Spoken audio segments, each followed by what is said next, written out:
Alright guys, welcome to this page of the notes.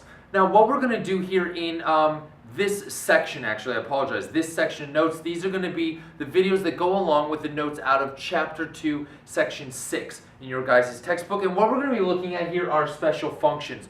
Real quick, before I get into the objectives, we are going to do a lot of graphing in this in this course. In Algebra 2, there's a lot of graphing. In almost every single chapter, we will be graphing something. And what we're going to do here in Chapter 2, Section 6, and in Chapter 2, Section 7, the next one, is we're going to lay the foundation on which we are then going to build on in subsequent chapters when it comes to graphing. Please do not take these next two sections lightly. I will be referring back to Chapter 2, Section 6 and Chapter 2, Section 7 for the rest of Algebra 2. All right, we are going to do some really important work in these two chapters when it comes to graphing. So as you go through this, please make sure that the objectives and the learning targets we're about to look at, that you really get a strong grasp of them. They're not going away. We will use them for the rest of Algebra 2. The first one is going to be to write and graph piecewise defined functions. All right, so we're going to work on piecewise defined functions. Actually, that one's going to come a little bit later on in the notes. Before I do the piecewise defined functions, I'm actually going to do this one for you. So just flip the order of these objectives or learning targets and it'll make a little more sense. We're going to write and graph step, what we'll call greatest integer functions, and also absolute value functions. So here we go. Let's go ahead and get started with this. The step function. This one right here. Now, this step function is also known as the greatest integer function. Generally, what I will refer to it as is the greatest integer function. And we call it a step function because when we graph it, it's going to look like a set of stairs. It is a series of horizontal line segments.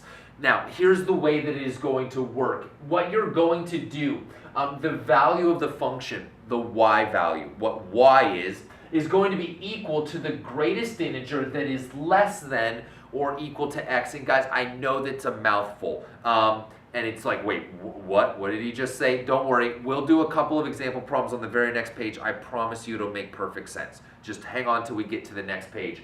Right here, though, I want to show you what it looks like, all right? So this greatest integer function, how do you know that you have one? Here's how you know that you have one. Oh, sorry, hang on. I apologize. That's my highlighter. Let me get out of that. Here we go. All right, it's going to be y is equal to, and then you're going to have an x, and it's going to be inside of something that looks like a set of brackets, but it's not a set of brackets. It's almost like a set of double brackets. It should look like this. Kind of this set of double brackets, all right? Now, please do not confuse this with these two things. Do not confuse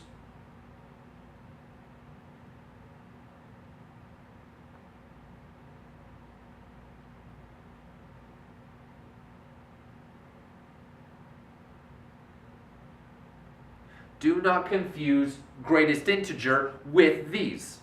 Y equals x inside just a set of brackets. Brackets are just a grouping symbol, right? Remember, order of operations, we do everything inside of grouping symbols first. This is a set of brackets. This is the greatest integer function, all right? This double bracket means greatest integer function. So whenever you see the double bracket, it does not mean brackets or a grouping symbol, it means greatest integer function. And also, please do not confuse it with the absolute value sign, right? Absolute value means that whatever you plug in for x, you're going to take the positive value of that number.